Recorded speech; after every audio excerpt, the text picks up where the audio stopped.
tu esi darbā, un ir ļoti, ļoti smagi jāstrādā. Jā, visādas situācijas mums visiem ir, ka ir jāpastrādā virsstundas vai jāpabeidz kaut kāds projekts, un ir kaut kādi darbi sakrājušies. Un mums iekšā sākt kaut kas spiest, degt, vai ne, stress parādās. Stress vienkārši dzimst pats no sevis. Un ko mēs vainojam? Nu, protams, ka mēs vainojam tos ārējos apstākļus.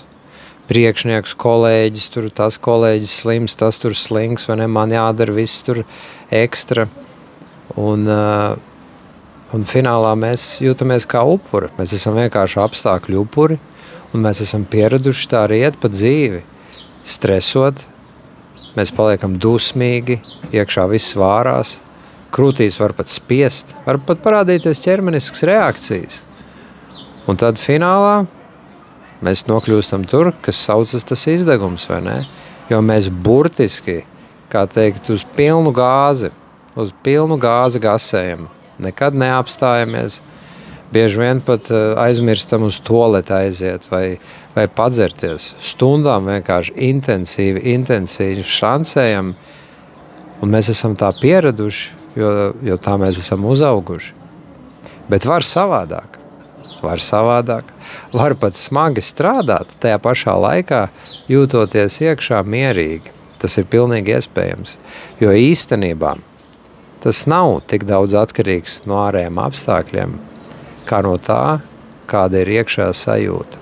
Jā, ārējie apstākļi ir tas katalizators, bet finālā tas ir par to, vai tevī ir kaut kas iekšā, kas tālāk tevi grib izdzīt, burtiski kā tāds iekšējais vagars.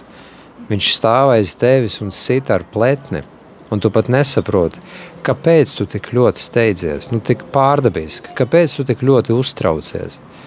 It kā taču neviens tev nedraud, kā teikt, nogalināt, vai ne? Vienkārši ir tur projekts vai darbs vai kas jāpabeidz, bet iekšā deg, iekšā spiež. Man viss šīs izjūtas bija pazīstams. Es tāds biju visu mūžu. Bet es finālā ieguvu iekšējo mieru. Un tagad es varu strādāt smagi un iekšā justies mierīgs. Manī nav vairs tā sajūta, ka aiz manis kāds stāv ar pletni un dzen mani. Un viss ir pavisam savādāk. Tu vari strādāt smagu darbu, atbildīgu darbu, kas tev dod labas finanses, un tajā pašā brīdī justies mierīgs. Tas ir iespējams.